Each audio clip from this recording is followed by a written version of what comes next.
Sahabat GKI Klasik Solo, mari bersama berdoa sebelum merenungkan firman Tuhan. Tuhan, saat ini kami mau merenungkan firman-Mu. Tolong kami untuk dapat mengerti makna firman-Mu, sehingga firman-Mu itu tidak sia-sia, melainkan menjadi pedoman dalam kehidupan kami. Amin. Sahabat GKI Klasik Solo, hari ini tanggal 22 Desember, kita di Indonesia merayakan Hari Ibu. Untuk itu, saya mengucapkan selamat Hari Ibu kepada semua ibu. Semoga ibu-ibu diberikan sukacita dan semangat di dalam menjalani perannya sebagai ibu. Dan semoga juga bapak-bapak dan anak-anak bersyukur untuk kehadiran seorang ibu yang ada bersama-sama dengan mereka. Nah, ternyata tanggal 22 Desember di berbagai negara juga ada perayaan yang berbeda-beda. Di India misalnya, tanggal 22 Desember itu diperingati sebagai perayaan Hari Matematika Nasional. Lalu di Kuba, 22 Desember adalah perayaan Hari Guru. Di Zimbabwe, 22 Desember diperingati sebagai perayaan Hari Persatuan. Dan juga ada lagi ini, di Cina, tanggal 22 Desember itu dirayakan Festival Tongce. Nah, ya ini perayaan menyambut datangnya musim dingin. Wah, ternyata ada beragam perayaan di tanggal 22 Desember saja. Belum tanggal-tanggal yang lainnya. Yang paling dekat ya nanti, tanggal 25 Desember, di mana kita akan bersama-sama merayakan Natal. Kalau ditanya, kenapa ya orang kok suka pada perayaan?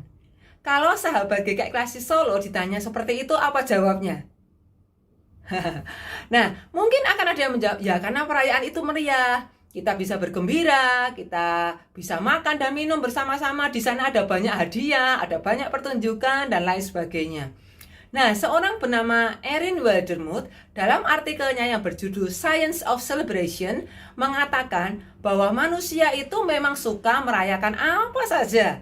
Ulang tahun dirayakan, wisuda dirayakan, hari pernikahan dirayakan, banyak perayaan lainnya juga. Nah, ada perayaan-perayaan itu yang dirayakan dengan pesta, tapi ada juga yang lebih suka makan di restoran. Ada juga yang merasa bahwa perayaan itu dengan pelukan dan tepuk tangan saja sudah cukup. Nah, Erin menuliskan mengapa orang kok perlu melakukan perayaan. Nah, yang pertama, untuk mengurangi stres. Katanya karena perayaan itu mengajak orang untuk berhenti sejenak dari segala kesibukan hariannya dan mengambil waktu untuk fokus pada hal-hal baik, ya, hal-hal yang positif yang sudah terjadi dalam hidupnya, sehingga itu bisa menolong dia untuk menjadi pribadi yang lebih positif, punya pikiran yang lebih positif, dan siap untuk melanjutkan hidupnya. Yang kedua, perayaan itu memberikan kebahagiaan. Dia mengatakan saat orang melakukan perayaan, maka di dalam tubuhnya itu akan melepaskan hormon-hormon endorfin, dopamin, serotonin yang semuanya itu berperan di dalam memunculkan rasa bahagia di dalam diri seseorang. Yang ketiga, perayaan itu memperkuat ikatan sosial. Kenapa?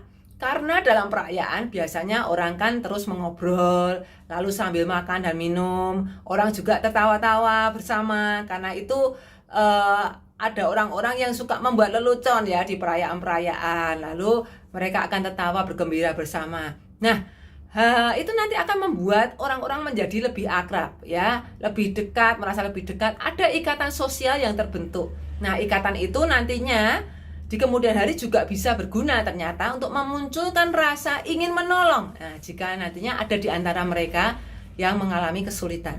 Yang keempat, perayaan itu meningkatkan produktivitas. Nah, secara khusus, Erin menyoroti alasan ini terkait dengan dunia kerja. Di dunia kerja, jika ada perayaan berkaitan dengan kesuksesan seseorang, maka orang yang ikut menikmati perayaan tersebut akan termotivasi untuk juga mencapai kesuksesan yang sama dengan orang yang saat itu mereka rayakan bersama kesuksesannya. Mereka jadi terinspirasi bahwa tantangan pekerjaan yang aku hadapi sekarang itu pasti nanti akan diatasi dan besok saya juga akan mengalami kesuksesan yang semacam ini. Nah, seorang yang lain lagi, Polly Campbell, mengatakan dalam tulisannya di dalam web Psychology Today, mengatakan bahwa kita harus merayakan momen-momen kecil dalam hidup kita.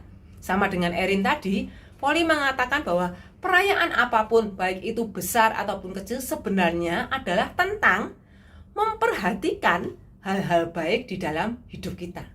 Jadi dengan fokus pada hal yang baik membuat kita jadi termotivasi bahwa oh saya mampu, oh saya bisa, timbul pikiran-pikiran yang positif dan seterusnya. Pauli menambahkan bahwa secara psikologi sudah ada penelitian yang dilakukan oleh para psikolog sosial yang menyimpulkan bahwa ketika kita berhenti untuk menikmati hal-hal yang baik, ya, ketika kita berhenti sejenak untuk khusus menikmati hal-hal yang baik, fokus pada hal-hal yang baik yang sudah terjadi dalam hidup kita, yang sudah kita capai, maka pada saat itu sebenarnya kita juga sedang melindungi diri kita sendiri dari hal-hal yang buruk dan itu menjadi benteng atau ketahanan bagi diri kita.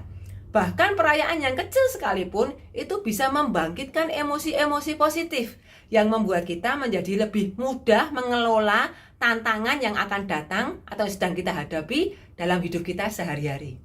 Nah, ketika kita memiliki sesuatu untuk dinantikan atau kita menantikan sesuatu yang nantinya akan mau kita rayakan nih, kita juga akan menjadi orang yang lebih optimis untuk menyelesaikan tugas atau tantangan kita saat ini.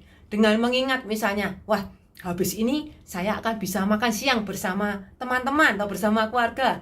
Oh habis ini saya bisa berkumpul bersama anak dan cucu, bisa jalan-jalan bareng, bisa makan bareng. Atau pikiran-pikiran lain bahwa setelah ini saya akan segera merayakan bersama dengan siapa orang-orang yang ada di sekitar kita. Nah semua itu menjadi pemacu, bisa memacu semangat dan membuat perayaan-perayaan itu menjadi bermakna. Jadi perayaan-perayaan itu bukan melulu pada pestanya saja, meriahnya saja, makanannya saja, melainkan lebih penting adalah pada semangatnya, inspirasinya, kebahagiaan yang ditimbulkan dari perayaan-perayaan tersebut. Itu secara psikis ya, kata Pauli tadi. Nah, kita melihat bagaimana Alkitab memandang soal perayaan. Kalau kita perhatikan, tema-tema tentang perayaan ada di seluruh Alkitab, baik dalam kitab Perjanjian Lama maupun kitab Perjanjian Baru. Di Perjanjian Lama bahkan Allah sendiri memerintahkan adanya perayaan, misalnya perayaan Paskah, Hari Raya Roti Tidak Beragi, Hari Raya Pondok Daun, Hari Raya Panen atau Pentakosta di Perjanjian Lama ya. Kalau Pentakosta Perjanjian Baru, peringatan akan turunnya Roh Kudus. Nah, ada juga perayaan-perayaan kemenangan atas perang. Misalnya Daud yang menari-nari di depan tabut Allah ketika mengalami kemenangan. Lalu di Perjanjian Baru kita bisa melihat adanya perayaan kelahiran Yesus dengan pujian para malaikat. Dan juga semasa hidup Yesus serta para muridnya, mereka juga melakukan tradisi perayaan-perayaan Yahudi. Yesus juga memerintahkan pada para muridnya untuk merayakan perjamuan kudus. Maka Alkitab kita memberi gambaran bahwa Allah kita itu adalah Allah yang penuh sukacita, yang menghendaki umatnya untuk memiliki semangat perayaan. Nah, apa gunanya semua perayaan itu? Baiklah menyebutkan, sedikitnya ada dua. Yang pertama, perayaan itu bermanfaat untuk mengenang. Perayaan Paskah misalnya, kita mengenang karya Allah. Umat Israel mengenang karya Allah yang membebaskan mereka dari penjajahan Mesir. Dalam perayaan itu, mereka tidak hanya bersukaria, makan, dan minum-minum saja, tetapi mereka juga merefleksikan perbuatan besar Allah, apa yang sudah Tuhan Allah lakukan di masa lalu, dan kemudian membagikan kesaksian itu di masa kini, bahwa Allah itu setia kepada generasi-generasi yang ada di masa sekarang yang akan menjadi generasi masa depan. Lalu yang kedua, perayaan itu adalah sebagai respon. Misalnya saat Daud menari-nari di depan tabut Tuhan, itu adalah respon, ucapan syukur atas kemenangan yang sudah Tuhan berikan kepada umat Israel. Malaikat yang mengidungkan pujian itu pun juga adalah respon atas kelahiran Yesus Kristus Sang Juru Selamat, sekaligus juga ajakan kepada para gembala untuk mengalami sendiri keselamatan itu. Perjamuan kudus misalnya mengajak kita mengenang pengorbanan tubuh dan darah Kristus demi keselamatan kita. Jadi perayaan itu baik secara spiritual maupun secara fisik maupun secara psikis seharusnya mendatangkan sukacita, kebahagiaan. Karena apa? Pemaknaan atas perayaan itu di dalam hidup manusia. Nah, jadi maknanya itu yang bisa menimbulkan kebahagiaan. Maka disitulah perayaan bisa disebut bermanfaat. Bahkan perlu untuk terus-menerus dilakukan demi memelihara relasi kita dengan Tuhan dan sesama itu bisa tetap baik. Tanpa pemaknaan, perayaan hanyalah sebuah peristiwa selebrasi yang tidak bermanfaat. Kapan perayaan itu tidak bermanfaat? Yaitu ketika orang-orang menyelenggarakannya hanya untuk memuaskan nafsunya saja, ya. Hanya untuk makan, minum saja misalnya. Tidak ada ikatan sosial apapun yang terbentuk.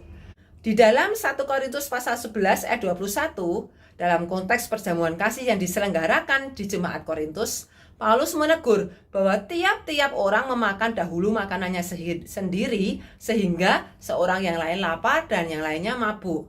Ada juga yang diperingatkan bahwa mereka jangan ikut perjamuan kudus dulu. Itu di ayat yang ke-29, karena mereka ada permasalahan, dosa-dosa atau perilaku hidup yang masih harus diselesaikan. Dimohonkan ampun di hadapan Tuhan, sehingga mereka dapat makan dan minum dengan menghormati tubuh Kristus. Jika tidak, justru itu akan mendatangkan penghukuman. Maka Paulus menyarankan jangan dulu ikut perjamuan kudus. Karena apa? Karena tidak akan ada manfaatnya. Di dalam Amos pasal 5 ayat 21 bahkan Tuhan berkata, kalau kita tetap melakukan perayaan-perayaan yang semacam itu tanpa makna, bahkan tanpa penghormatan, tidak ada pengenangan akan kasih karunia Allah ataupun respon kita, syukur kita kepada Allah, maka Amos 5 ayat 21 mengatakan, aku membenci, aku menghinakan perayaanmu, dan aku tidak senang kepada perkumpulan rayamu. Karena apa? Karena mereka merayakan dengan mempersembahkan korban untuk Tuhan, tetapi di sisi lain mereka tidak menjalankan keadilan. Perayaanmu itu penuh dengan kejahatan. Demikian kata Tuhan melalui Nabi Yesaya juga. Jadi, perayaan itu pada dirinya tidak salah. Silakan kalau mau mengadakan perayaan, apapun itu, ulang tahun, kelulusan, rumah baru, dan lain sebagainya. Termasuk Natal yang sebentar lagi akan kita adakan. Namun ingat, perayaan itu tidak akan bermanfaat apapun jika kita tidak memaknainya. Memaknainya dengan mengenangnya sebagai anugerah kasih Allah, sebagai respon ucapan syukur kita, tekad kita untuk menjadi pribadi yang lebih baik lagi, lebih berguna lagi, lebih berkenan lagi bagi Tuhan. Nah, akhir kata, sahabat GKI Klasik Solo, selamat merayakan Hari Ibu, mempersiapkan diri merayakan Natal, dan juga semua perayaan lain di dalam hidup Anda. Kiranya semua perayaan itu berkenan di hati Allah dan bermanfaat bagi hidup kita dan hidup sesama. Amin.